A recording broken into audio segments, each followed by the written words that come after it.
So 6 months ago, I decided to buy a Nissan Skyline with a lot of issues. It's got rust. Moment of truth. It's not even trying. And then 3 months ago, I decided to start the Hikari project. Look at it, I love it. Here it is, the first order. And now we've acquired a location in which we can show you the process on the demo car build. So with 100% passion and knowledge, not so much, I think it's going to make for a very interesting watch. And that passion starts today, where we're changing all 3 belts on the RB25 Skyline. So, having a look at the job. Right, we have 3 belts here, as you can see. We've got 1, 2, and 3 on this side. So we've got an alternator, a power steering, and an aircon pump. Now, I'm going to change all 3 while I'm at it. Sometimes, obviously, if it's just the power steering that's squeaking and it's the first one on, it can be nice to avoid the rest of it, but today we're going to do all 3. Now, ladies and gents, one of the first things you should be doing is pre-spraying all the bolts you're going to be undoing with WD-40. This is going to speed up the overall time of the job significantly. After locating the alternator on the left hand side of the engine bay, we need to loosen off the master bolt number 1, followed by the tension bolt number 2.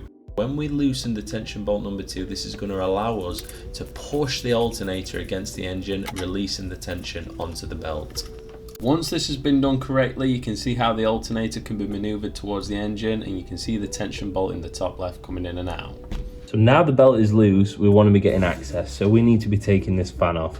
Nice and simple, 4 bolts, unscrew them all. At this point, it's important to not be an idiot like me. Make sure the alternator's pulled out, still putting a bit of tension on that belt so the fan's not spinning as you're trying to undo the bolts. Once they're all off, the fan will just pull off. It can be very hard to maneuver it out, but just work with it and you'll get it out. Look at all that space we've got now. Plenty of room for activities. Now onto the power steering. Now this is definitely the worst of the 3. So firstly, we want to be doing the master bolt number 1. We're just loosening it off again, not taking it out. Followed by the tension bolt number 2. Now you will need a deep socket to get access to this one. There's also a 3rd bolt that I could not find on any guide anywhere, so I'm going to show you where that is. So hidden away under the power steering pump, minding its own business, there's another bolt what needs loosening. Now it looks obvious when you see it from this angle on a camera, but when you're working above, it's very, very easy to miss. So once all done correctly, you should be able to push this towards the engine and now get the first belt out. Well done. Time for the aircon. Now master bolt number 1, same as always, loosen it a little bit, followed by the tension bolt number 2. Now this is the easiest one, it's just because you're under the car, it may seem a little awkward.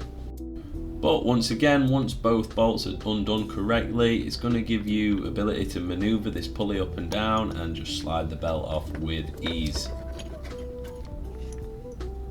And finally, get yourself back round to that alternator belt and take the final one off. From here on out, it's pretty easy, it's just everything in reverse order. There we go.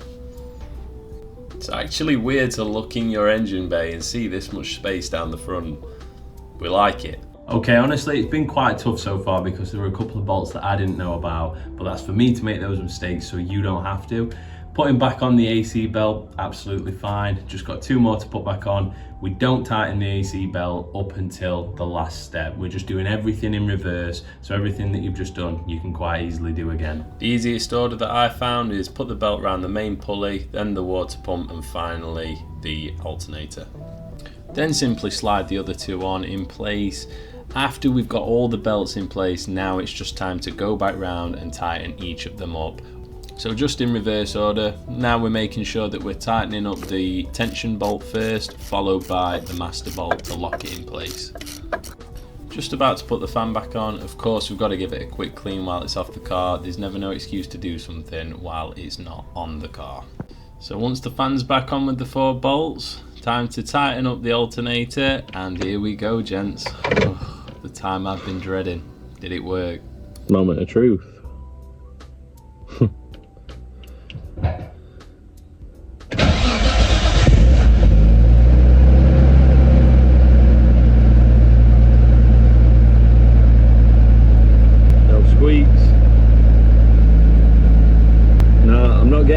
excited yet because the squeaking used to happen when I would put my foot down and give it some revs.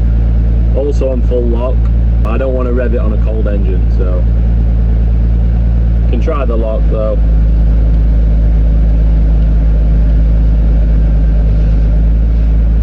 Gone. So that's one problem gone. That feels good. That feels good. Can try turning the lights on because that used to activate it. The lights are on.